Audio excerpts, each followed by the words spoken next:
Gustavo Silvestre, lo que ocurrió en las últimas 24 horas, lo que va a ocurrir mañana y cómo lo afecta a usted que nos está mirando y que sigue acompañándonos y haciendo de esta emisión una emisión líder en la franja horaria. El electroajuste, ¿por qué lo llamamos así?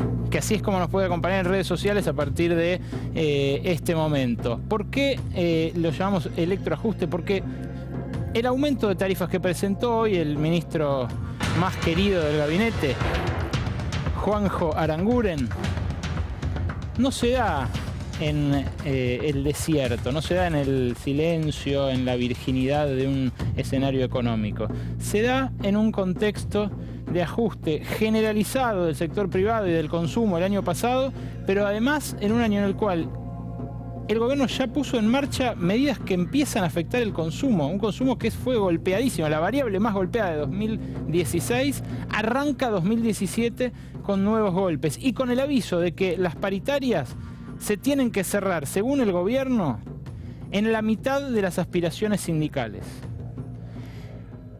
Ese mensaje, el mensaje de que las paritarias van a volver a ir a la baja, el mensaje de que se están produciendo despidos a pesar de todos los compromisos antidespidos que se firmaron en el aire, al parecer, por parte de empresarios, sin ir más lejos, el que mantuvo en vilo al mundo de los medios de comunicación durante los últimos 20 días, las últimas 3 semanas, que hasta hoy siguieron las manifestaciones y las negociaciones, que es el conflicto de AGR, de la planta gráfica del grupo Clarín.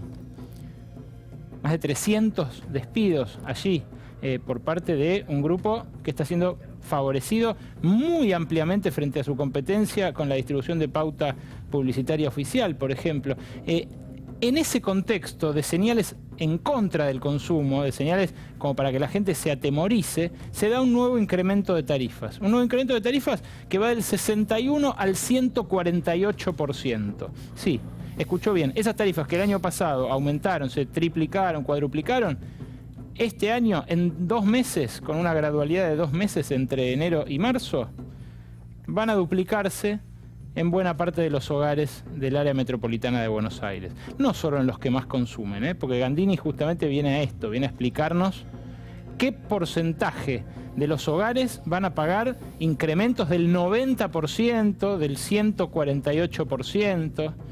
No es que el ponderado de un promedio y que nosotros estemos destacando el que más sube, no. Aranguren hoy mismo admitió que hasta la tarifa social va a incrementarse y dijo que están tratando de volver a un esquema de rentabilidad para las empresas, para que se terminen los cortes de luz. Hay gente que directamente nos está mirando y que tuvo cortes de luz en las últimas horas y que tendrá ya una reacción de risueña por no ponerse a llorar, de que esa luz que les es esquiva en los días de más calor, incluso con la producción medio parada como ocurre en el verano, esa luz se la van a cobrar el doble dentro de un mes y medio, el doble luego de haber aumentado ya el año pasado sensiblemente. Pero decimos electroajuste porque hablamos de un ajuste que afecta al consumo al punto de que mañana mismo, cuando empieza a regir este incremento de tarifas, dejan de estar vigentes las cuotas sin interés. Esas cuotas sin interés que le permitieron a mucha gente, que es cierto que encerraban un costo financiero oculto que nosotros muchas veces denunciamos y del cual hablamos muchas veces, pero que permitieron a sectores de bajos ingresos llegar a acceder a bienes durables que en otros casos de ninguna manera habrían accedido. Me refiero a electrodomésticos, pero también a muebles, a vajilla, a artículos para el hogar, incluso ropa. Bueno, ¿ocurrirá esto de que bajen los precios al contado a raíz de la resolución que empieza a regir mañana y que prohíbe inflar los precios para cobrar cuotas sin interés? No sabemos si ocurrirá. Sospechamos que no, y que si ocurre será solo marginal. Va a haber algunas empresas que sí, mañana publiciten descuentos al pagar al contado, pero van a ser las menos. Y además, y esto es importante, la gente se acostumbró a comprar en cuotas sin interés. Ahora van a aparecer las cuotas fijas, va a ser más caro para ellos, para el que no tenga la plata, el que no tenga los 10.000 pesos necesarios para comprarse una heladera. Pero además de eso, a muchos les va a dar miedo. Van a decir, no, lo pienso 2 veces. No sé, si no hay cuotas, no sé, dudo, como diría Capusotto. Ahora, dudo quiere decir no compro, tardo en comprar. Quiere decir que el que fabrica esa heladera va a tener nuevamente menos demanda. Ya la tuvo el año pasado. El sector metalmecánico, lo vamos a ver en instantes, fue el más afectado por un año de desplome de la industria como no se veía en los últimos 4 años. No, desde 2009 que no se veía una cosa así, los últimos 7 años. Claro, ¿eso qué quiere decir? Que esa empresa va a contratar menos gente. Y eso, esa gente que no tenga ese empleo probablemente luego también deje de consumir, retroalimentando un círculo vicioso del cual pensábamos que el gobierno quería salir este año. Bueno, parece que no quiere salir este año. Antes de ir al electroshock y de meternos de lleno con Nicolás Gandini y de presentar a nuestros invitados al debate de hoy, la crisis que no termina, el goteo de despidos de cada día, en las siguientes placas. Cerámica San Lorenzo de Puerto Madryn. Esto se conoció en las últimas horas de ayer. 50 despidos. La provincia de Chubut, la empresa ya había cerrado una planta en San Luis y había despedido obreros en Azul. No es la única. En Córdoba, la metalúrgica Servicios Industriales adujo falta de trabajo, falta de demanda y produjo 40 despidos, según el sitio Infogremiales y la Unión Obrera Metalúrgica. Pampero, la tradicional casa de ropa de trabajo. Claro, fíjense ustedes, ¿no? Ropa de trabajo, precisamente en muchos casos para el sector fabril. Dijo la delegada Lidia Bernal, nos informaron que no se trabajaba el lunes por falta de insumos, después que no se trabajaba el martes y hoy nos desayunamos con la carta de despidos. Son 37 los despedidos en la planta chaqueña de la empresa que fabrica overoles, pero también calzado de seguridad y demás prendas para el obrero industrial.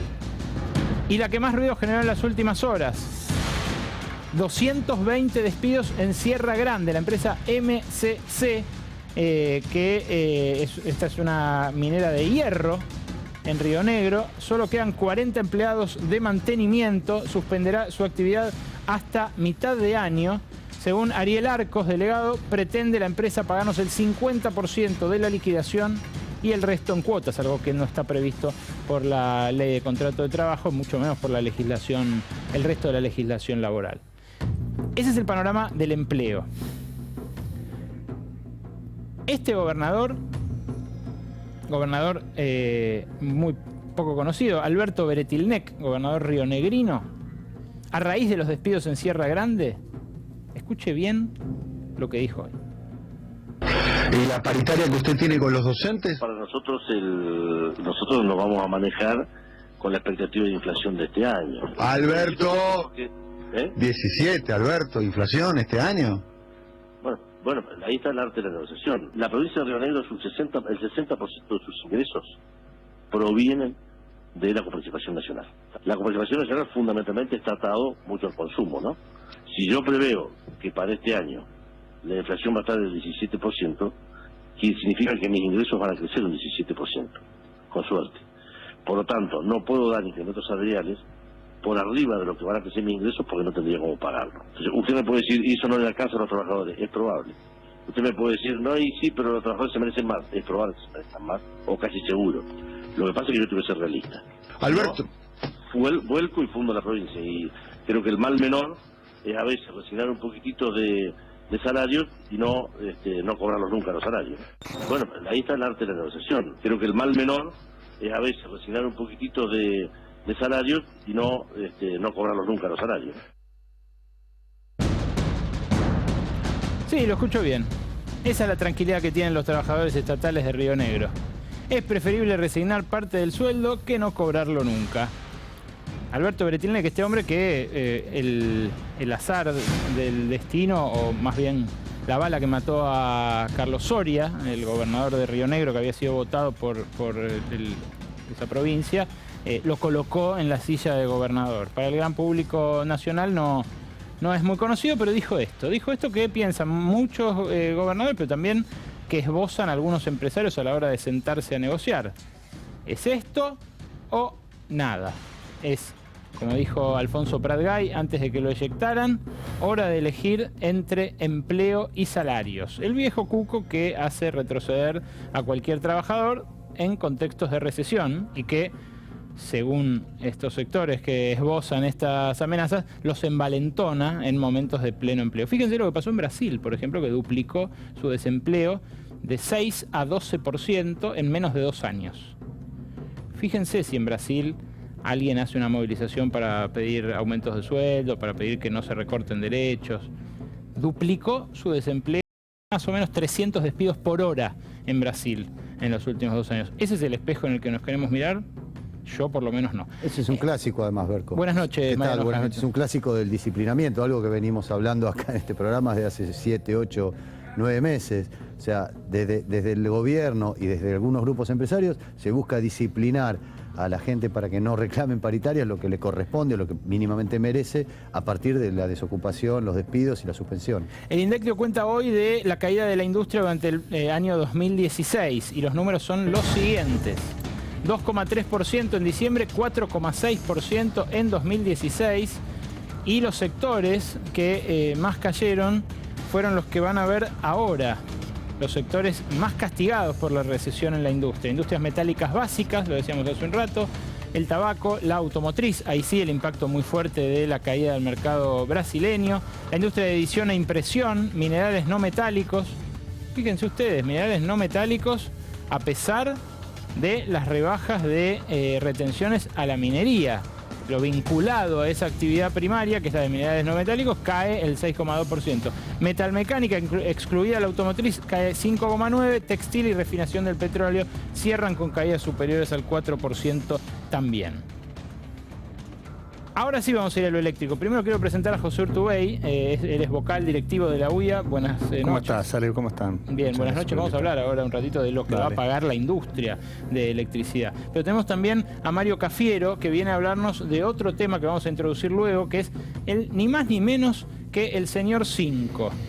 Gustavo Arribas, el director de la AFI, de la Agencia Federal de Investigaciones, de la EXIDE. Arribas prometió traer al país las pruebas que lo desincriminan de aquella acusación que ventiló el colega Hugo Alconada Amor en La Nación, pero que estaba probada por documentos de investigadores peruanos, periodistas de investigación peruanos, que accedieron a la propia declaración de arrepentidos en Brasil, donde sostenían haberle entregado a este señor que ven acá, Arribas, 6 giros de $100.000 cada uno. Bueno, esas pruebas no llegaron nunca. Hoy Mario Cafiero viene a contarnos por qué no están llegando esas pruebas y cuál es la historia de Arribas como triangulador de pases de jugadores, que es la actividad que lo llevó a acercarse a Mauricio Macri. Y también está con nosotros, y le agradecemos especialmente que nos acompañe esta noche, después de un día importante para el radicalismo en materia de armado de listas, el diputado radical Héctor Cachi Gutiérrez. Cachi Gutiérrez integra la bancada de Cambiemos, pero como radical también seguramente tenga información de las negociaciones entre PRO y radicalismo dentro de la alianza gobernante. Pero vamos a al desarrollo del tema central, el electroajuste, con Nicolás Gandini. Nico, los incrementos que anunció hoy Aranguren son incrementos que se suman a los del año pasado y que llegan hasta el 148%. Exactamente, Ale. ¿Cuál es el punto para empezar a leer esto, digamos? No sé si hagamos un raconto de lo que se venía leyendo en los diarios en las últimas 3 semanas.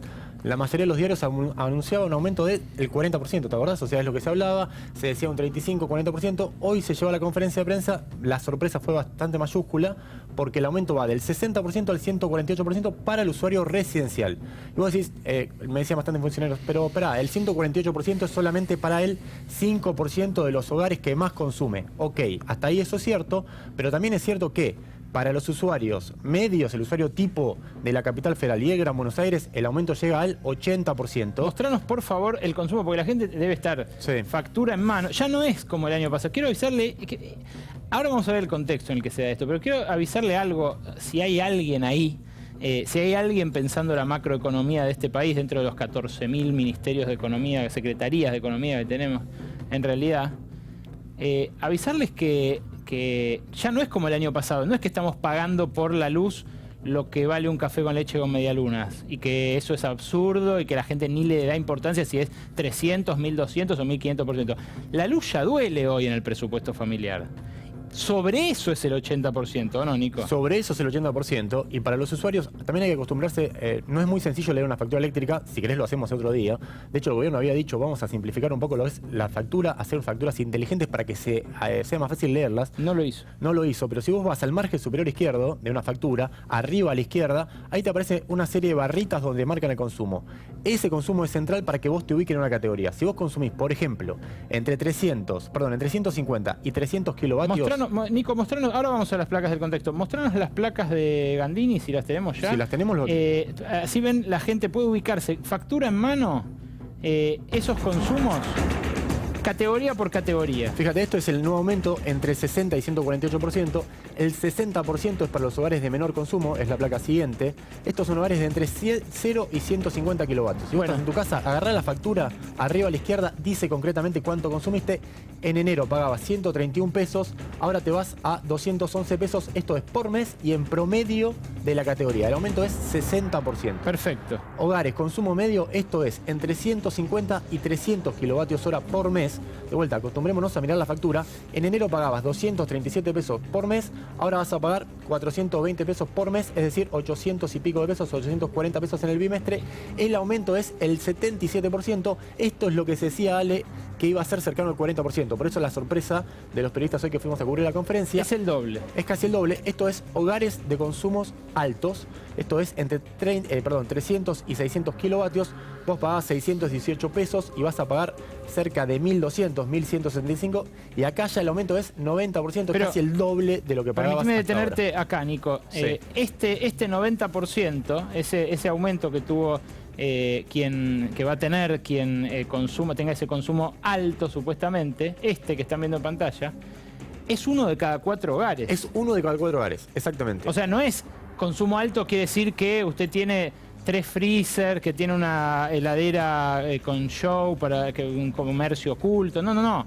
Es uno de cada 4 hogares. O Casi sea, considera consumo alto un consumo razonable. un consumo que incluya un aire acondicionado, Claro, que incluya un par de electrodomésticos grandes, una familia, digamos, una familia que las hay tantas en el área metropolitana de Buenos Aires, de 5 millones de usuarios prácticamente que hay, esto será 1,25 millones. Totalmente. Es que, a ver, el 65% de los hogares de la región AMBA, así se le dice a la región del conurbano y la capital federal, el aumento va de 80% a 90, 100%. Es casi el doble de lo que pagabas hasta enero de este año. En febrero hay un pequeño salto. Este es el argumento que da el Ministerio de Energía de Juan José Aranguren para decir que es gradual, porque en febrero no te pegan todo el aumento, te lo pegan en marzo directamente, cuando ya pasó el verano, cuando ya pasó en teoría el calor. Pero lo cierto es que es muy marcado. Y déjame meter un temita de la industria que me parece, es una anécdota interesante. La última pregunta que se le hizo al Ministro de Energía, Juan José Aranguren, es ¿cuánto va a aumentar la electricidad para la industria? Aprovechamos que está José Urtubey para preguntarle después. El ministro dijo, mirá, todavía no está definido, estamos negociándolo con el ministro de la Producción, Francisco Cabrera, para ver si subsidiamos o no a algunos consumidores industriales. La pregunta que uno se hace primero es, ¿por qué haces una conferencia de prensa si no está definido cuál es el aumento promedio o cuál es el aumento de la factura final de la industria? De locos. Es raro. De Esto locos. tiene que ver con lo que vos Por decías eso- de tener 6 personas definiendo una cuestión que tiene que ser la película completa. De locos, O sea, de locos. Por eso, los ojos y la inteligencia del gobierno, que son Marcos Peña y sus 2 apéndices, Mario Quintana y Gustavo Lopetegui, bien harían en hacer que estas cosas se coordinen, en darse cuenta de que este aumento de hasta el 148% se produce el mismo día en el cual, y no lo decimos nosotros, lo dijo Clarín en una nota de hoy, el mismo día en el cual comprar financiado un electrodoméstico se va a encarecer entre el 10 y el 40%. Entonces, ¿cómo se le insufla confianza a un consumidor que se enfrenta a estas señales por parte del Estado? Porque esto es el mercado, pero es claramente regulación del Estado. y esto tiene que ver, si se quiere, Ale, también. Ahí tenés el máximo aumento acá. Este es el máximo aumento. Estos hogares de muy alto consumo de más de 600 kilovatios, hasta 1.500, 2.000 kilovatios por mes, pagabas 1.418 pesos y te vas a pagar en marzo 3.524. Esto es el hogar tipo promedio de esta categoría. Entre 600 y 1.500 kilovatios, el aumento es de 150%, es decir, 2.5 veces más. O sea, tenés que multiplicar por 2 lo que gastabas.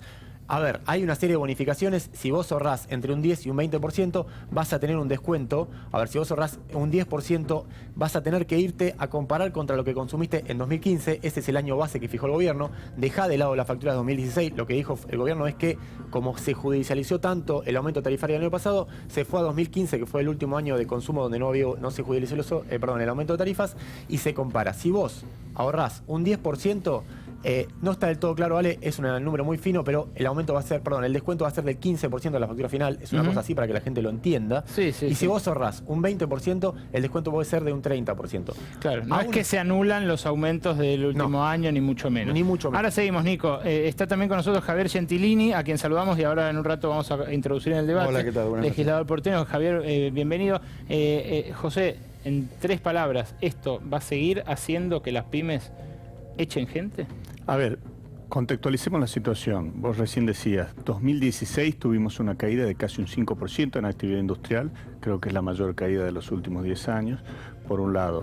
Yo veo un primer trimestre del año planchado o con cierta caída todavía, y esto me lleva a 2 reflexiones pensando en lo que son los ajustes tarifarios. Si no hay un plan sistemático que potencie la oferta productiva, vamos a estar atentando en 2 situaciones. Una, en la competitividad de las empresas y la competitividad de la economía en la Argentina. Y por otro lado, si no hay un plan que fortalezca esta oferta productiva, va a ir en contra o en detrimento de la pauta de bajar la inflación. Gracias, Entonces, José. ese me parece que es el contexto en el que tenemos que analizar este tema. Vamos a una información de último momento.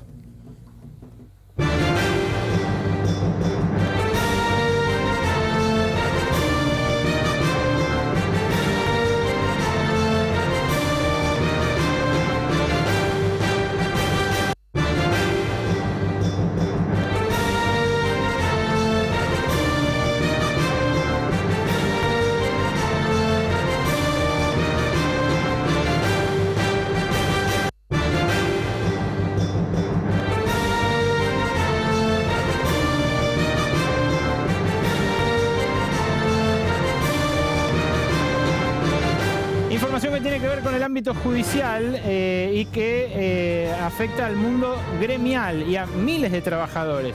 Acaba de darse a conocer la firma de una medida cautelar que obtuvo la Asociación Bancaria para que los bancos hagan efectivo el pago de la oferta que habían aceptado realizar ante los trabajadores de un incremento salarial. La paritaria que se frenó por falta de homologación por parte del Ministerio de Trabajo. El Ministerio de Trabajo decía incluso que no estaba perfeccionada todavía la oferta, pese a que se había realizado en la cartera laboral. Y la medida cautelar decidió, en este caso la justicia, decidió hacer lugar a la medida cautelar que solicitó el gremio bancario y se establece la obligatoriedad cautelar de que se cumplan las cláusulas del acuerdo firmado en el ámbito empresarial comprendido por el convenio de actividad y ordenar, fíjense ustedes lo que dice la cautelar, ordenar al Ejecutivo que no interfiera en el cumplimiento del acuerdo mientras el mismo se encuentre en conocimiento judicial. Una medida que afecta a este hombre que estamos viendo en pantalla, el ministro de Trabajo, Jorge Triaca, hijo, pero también a Sergio Palazzo, el otro hombre que vemos en pantalla, y que conduce la Asociación Bancaria, un gremio que está en pie de guerra contra el gobierno desde que decidieron frenar su incremento salarial para que no estimule pedidos más altos que el 18% anual en el resto de los gremios. Hay que decir, y esto es información nuestra, que en el propio seno de las cámaras empresarias de los bancos se están produciendo internas y tironeos descomunales. Por ejemplo, el banco Credicop decidió pagar, que es parte de ABAPRA, de la Asociación de Bancos Públicos y Privados, que integra el Credicop y los bancos estatales de las provincias, el Banco Nación, el Ciudad. Bueno, ahí se produjo una interna, por ejemplo. El Credicop decidió pagarlo. El Nación no, porque está Javier González Fraga, pero algunos de las provincias empiezan a aceptar pagarlo, como por ejemplo el Banco del Chaco, que también ya aceptó pagarlo. La información tiene que ver con noticia que fue tapa de diarios en los últimos días, este freno a la paritaria de los bancarios que ahora se destraba al menos momentáneamente, por una medida cautelar que le da la razón a los bancarios frente al Ministerio de Trabajo. Ahora sí, Javier Gentilini, lo saludamos y le pedimos opinión, sea sobre esto o sobre el tema del aumento de tarifas.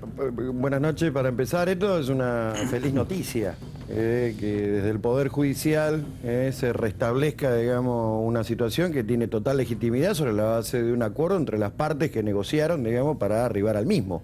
Concretamente, el aumento salarial que obtuvo la Asociación Bancaria, digamos, en la interlocución con las distintas entidades bancarias. Así que, digo, es muy bueno porque esto, de alguna manera, intenta poner un freno a lo que es una muestra de cuál va a ser la actitud del gobierno con relación a aquellos aumentos que se escapen, digamos, de la banda que ellos pretenden, digamos, para este año. Obviamente con la cautelar puede ser una cabecera de playa para los trabajadores. Absolutamente, absolutamente, porque el gobierno evidentemente apunta a seguir poniendo por debajo la recomposición del poder adquisitivo de los salarios de la inflación. Cachi Gutiérrez, diputado radical de la coalición gobernante Cambiemos, ¿quiere eso el gobierno? ¿Quiere que los salarios vayan a la saga de vuelta? El gobierno tiene un objetivo que es controlar la inflación y de luego que va a insinuar techos, pisos y techos. La responsabilidad está entre los empresarios y los gremios, en poder llegar a transacciones que permitan frenar la caída del salario real por un lado y lograr algunos puntos de recomposición, y por el otro lado no estallar la inflación nuevamente que veníamos prediciendo.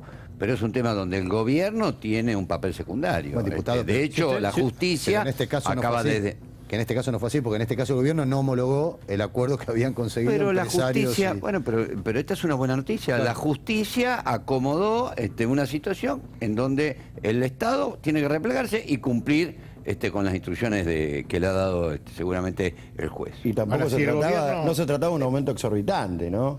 Ahora, si el gobierno quiere controlar la inflación, ¿por qué no lo controla Aranguren? Porque el que mete mecha en la inflación es Aranguren. Mira, yo te voy a contar una cosa. Y te digo otra cosa. Y la otra manera que tiene de controlar la inflación es con la tasa de interés, lo cual es un verdadero disparate, porque eso traduce en la caída de la industria el año pasado del 5%. ¿Por qué cayó el 5% de la industria? Y con la tasa de interés cercana al 28-30%, vos tenés un desplome en el consumo y en la capacidad de endeudarse de las empresas. Entonces, en gran parte del año estuvo a 38. En gran parte del año dije el 30 para hacer un promedio, la tuvo el 38 por no hacer nada. Y vos, industrial, tenés que invertir para ganar no sé cuánto, y al sector financiero le dio el 38%. Pero entonces es contradictorio. Déjame meter un bocadillo en esto. Nosotros desde el radicalismo fuimos críticos absolutamente del manejo de tarifas que tuvo el gobierno, lo dijimos públicamente, se lo habíamos dicho previamente al gobierno, y el gobierno tropezó obviamente y tuvo la justicia que acomodar racionalmente el aumento de tarifa. Yo vivo en Pergamino, pago 1.000 pesos de luz, vivimos 2 personas en Pergamino. En Buenos Aires vivimos 3 en el departamento de Alquilo, pago 150 pesos de luz. Digo, hay un desequilibrio espantoso. Estamos hablando de que de 150 pesos vas a pagar 250 pesos. Es decir, el interior estamos financiando, como ocurrió durante el kirchnerismo, el jolgorio de las tarifas del Gran Buenos Aires, es decir, del gran electorado. Esto hay que corregirlo. Ese cuento no sigue habiendo jolgorio para ustedes después de los aumentos del año 250 pesos, pagá de luz. Pero ¿va a pagar 250 pesos de luz? No, 3.200. Bueno, el alto consumo, pero 250 pesos es el piso de lo que se está pagando. En Pergamino vivimos 2 y pagamos 1.000. Pero es muy distinto el costo que puede tener Pergamino. Pero para el bolsillo perdóneme. El costo, el bolsillo es el bolsillo. Escúcheme, perdóneme, en el Gran Buenos Aires, donde vos tenés una escala de producción de electricidad totalmente distinta, es lógico que sea más barato que en Pergamino, pesos de acá a la China. Y yo vivo en el interior y me parece mal que el interior financie al puerto, como ocurrió históricamente. Estamos financiando el puerto. No es que el interior financia, son distintos los costos de distribución en la zona rural, que entonces de 1.000 a 250 pesos que van a pagar. La verdad que reponer el viejo problema entre el centralismo porteño, digamos, y el federalismo del interior me parece una cosa, la verdad, de un despropósito importante. Un porteño del interior. Pero yo soy de la provincia de Buenos Aires. Restablecemos, digamos, estamos reponiendo continuamente clivajes de enfrentamiento que son absolutamente contraproducentes, digamos, para lo que supuestamente se busca en relación a la unidad nacional y demás. Peronismo, antiperonismo, acá es un campeonato, digamos, para ver quién es más antiperonista, y si encima a eso le adicionamos el tema de centralismo en contra de federalismo al interior, la verdad que no va. La verdad que no va. Ahora, quiero decir algo. Me parece que analizar los aumentos de manera aislada, digamos, puede ser una estrategia de marketing y de comunicación política de este gobierno, para que nos quedemos enredados en discusiones particulares. Pero acá hay que tomar todos los aumentos al mismo tiempo. Porque si el porcentaje de los aumentos son del tenor que se acaba de plantear hoy, claramente eso sumado a aumentos que se dan en toda la línea de los bienes y servicios que la familia argentina del sector medio bajo, de los trabajadores, tiene que afrontar cotidianamente, al final de mes no llega. Este es el tema. ¿Por qué hubo caída en la actividad comercial? ¿Por qué se vendió menos? Porque claramente hubo caída en el poder adquisitivo de los salarios. Claro. Bueno, pero entonces... Yo no hago puerto interior. El salario del operario del interior y de la ciudad de Buenos Aires es el mismo, porque la paritaria es la misma. Justificar. ¿Y por qué va a pagar más uno que el otro? Seamos sinceros. En la intervención anterior decía, está muy bien aumentar porque en realidad si yo pagaba 150 pesos, ahora voy a pagar 250 pesos. El fenómeno de la pizza y las 2 cervezas, no sé cuántas comparaciones. 2 pizzas. Sí, claro. 2 pizzas de antes de Prat Gay, ahora claro, que en realidad si son 2 pizzas o no sé cuántas cervezas o lo que sea, lo concreto es que la gente la consume menos. Y esto va directamente en contra de el usuario, mejor dicho, la familia, el consumidor del sector que tiene que ver con los trabajadores, la clase media baja. Permíteme, Javier, sí. En este contexto se da, en el contexto que les vamos a mostrar ahora. Lo que están discutiendo, lo están discutiendo por esto, porque no es el 61 al 148% de incremento, no son los 500, los 1.000 pesos más por mes que va a tener que doblar usted para conseguir salir del rojo en la cuenta eléctrica. Es esto, que se dio en enero, en febrero y en marzo. Las subas que vienen en febrero, por ejemplo, son las de prepagas. Ya subieron 43,5% en 2016. Y se suma, como decíamos, a la electricidad del 61 al 148%. Pero en enero ya tuvimos las de peajes. Del 15 al 120% en Capital y en los accesos a Capital, o sea, en Panamericana. Ahí ya desde Pergamino para llegar a la ciudad los tiene que pagar, y vaya si los tiene que pagar para moverse incluso por rutas nacionales en el interior de la provincia. El promedio de aumento de peajes fue 52% en enero. La telefonía móvil, que ya subió el año pasado un 40%, ahora, entre febrero y marzo, aumenta otro 12%, tanto en planes prepagos como pospagos, los factura. Entonces, esta es la película que decimos que ningún macroeconomista está mirando. ¿Qué va a pasar en marzo con el colectivo y el tren? El subte. El subte, que finalmente aumentó después de las 60% de aumento el subte durante el año. Los colegios privados que se suman. Marzo es un tradicional mes de incremento. Ya no es un lujo que un hijo vaya a un colegio privado. Van a colegio privado todos los que pueden para escaparle a los paros que se producen en la educación pública, que por suerte sigue manteniendo un nivel aceptable, pero no una cantidad de días aceptable para muchos padres. Bueno, y el gas. El gas va a subir 2 veces este año. Volvimos a un esquema de tarifas dolarizado que aisladamente quizás hubiese servido para recomponer la rentabilidad de las empresas y que no falte la luz o que no falte el gas.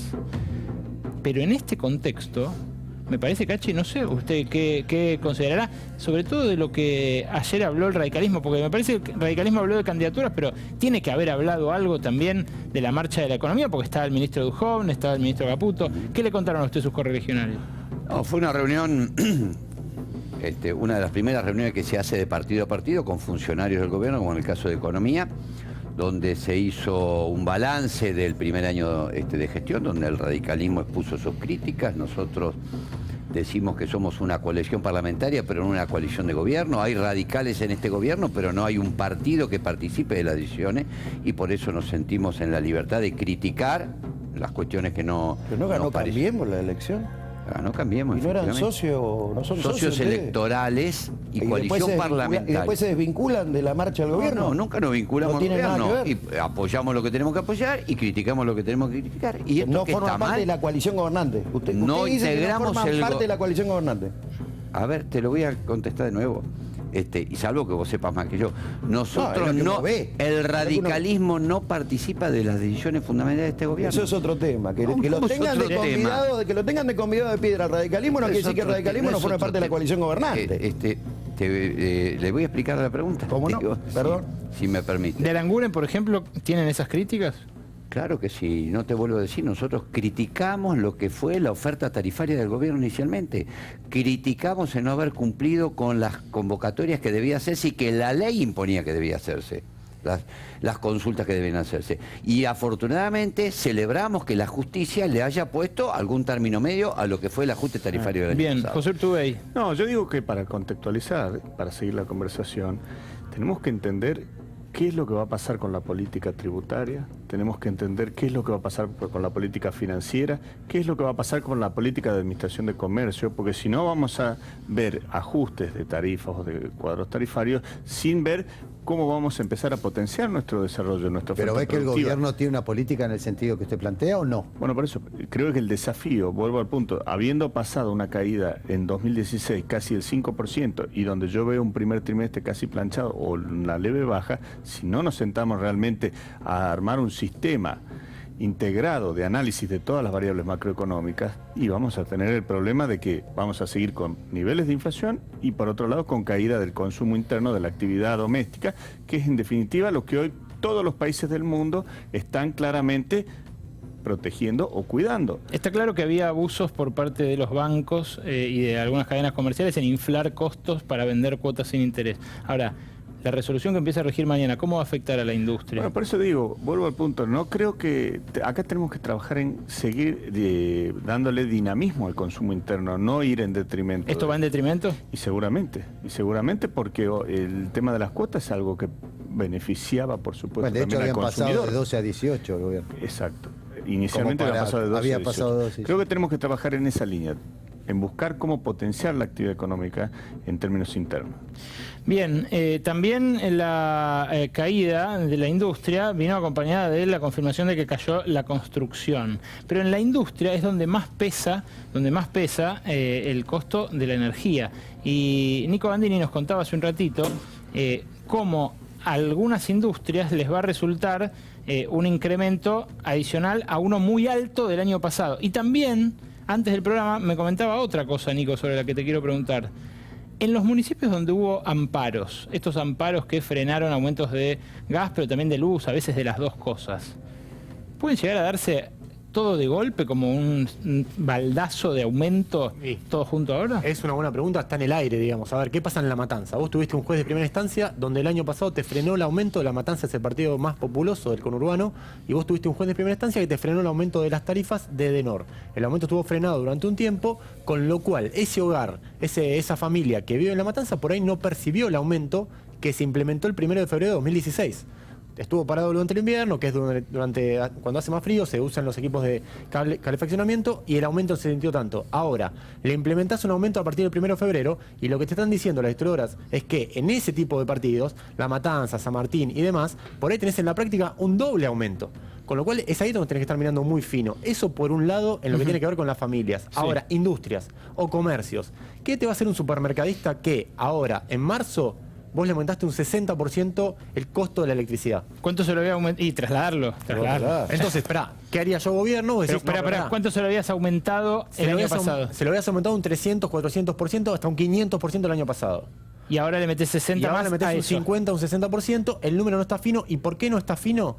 Porque el Ministerio de Energía lo que te dice es, yo voy a subsidiar solamente lo que es tarifa social. Tarifa social, hay 4 millones de usuarios, es un 30% de la demanda. El Ministerio de Energía lo que te Claro, dice es, pero- mi plata va a tarifa social. El otro, que vaya el Ministerio de Producción de Cabrera, que subsidie a las industrias. Se lo sacás por otro lado. Claro, pero eso, perdón, porque ahí me parece que hay una cuestión que excede lo técnico y que tiene que ver con el carácter de un servicio público y la posibilidad de hacer política económica con eso.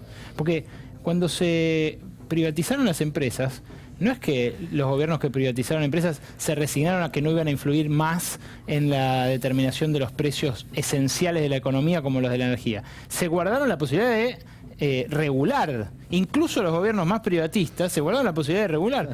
Nadie le regala al vecino, menos en una circunstancia como la actual, donde Trump está bloqueando hasta los productos que vienen de su socio comercial. Nadie le regala al vecino la ventaja de tener una energía más barata, producir más barato con energía más barata y emplear a su gente en vez de uno emplear a otro. Inclusive hay producciones, economías regionales, como es el tabaco en las provincias del norte, que son utilizan intensivamente el gas. Vos te imaginás, ya los aumentos del año pasado van a ser inviables a muchos de ellos si es que no se le da un tratamiento particular.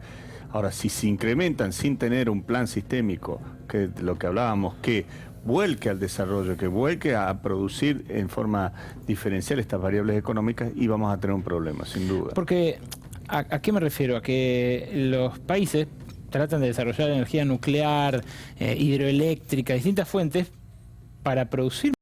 Nico, la idea que el subsidio es solamente para la gente pobre, pierde de vista que... Políticas de estímulos que muchas veces utilizan. Totalmente, pero ahí es donde ves, por ejemplo, industrias electrointensivas, una fundición de Santa Fe. Ese tipo de fundiciones, la Cámara estuvieron 5 o 6 meses para lograr que el gobierno les dé una tarifa especial. ¿Pero por qué? Porque el ministro de Energía le dice, che, pará, yo tengo demasiados temas, vayan a hablarlo con Cabrera. Cabrera le patea la pelota para Aranguren y estuvieron 6 meses para lograr un subsidio al consumo eléctrico. Una fundición que es una electrointensiva, con lo cual el costo de la energía ya no es una variable secundaria, sino que es directamente una variable central de su negocio. Ahora, vos me preguntás a mí, che, pará, aumenta 60% la energía para los supermercados. Uno quiere pensar que Miguel Brown, secretario de Industria, está mañana llamando a todos los supermercadistas diciéndole, che, muchachos, ¿qué vamos a hacer con esto? No me lo pasen. Ahora, si eso lo haces, si tenés una coordinación general en gobierno, si tenés un ministro de Energía que está mirando las 4 o 5 variables que tenés que mirar sí o sí. Si cada uno está atento a lo suyo, es un poco más complicado, digamos. Y a eso, Mario, se suma lo que vos bien destacabas, una política financiera que está transfiriendo recursos al sector financiero desde la producción también, con esta tasa de interés. Y claro, la tasa de interés te condiciona un montón de inversiones y de rentabilidad.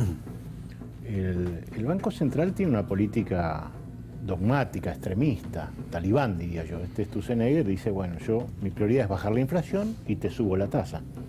Es una manera bastante primaria de controlar una economía.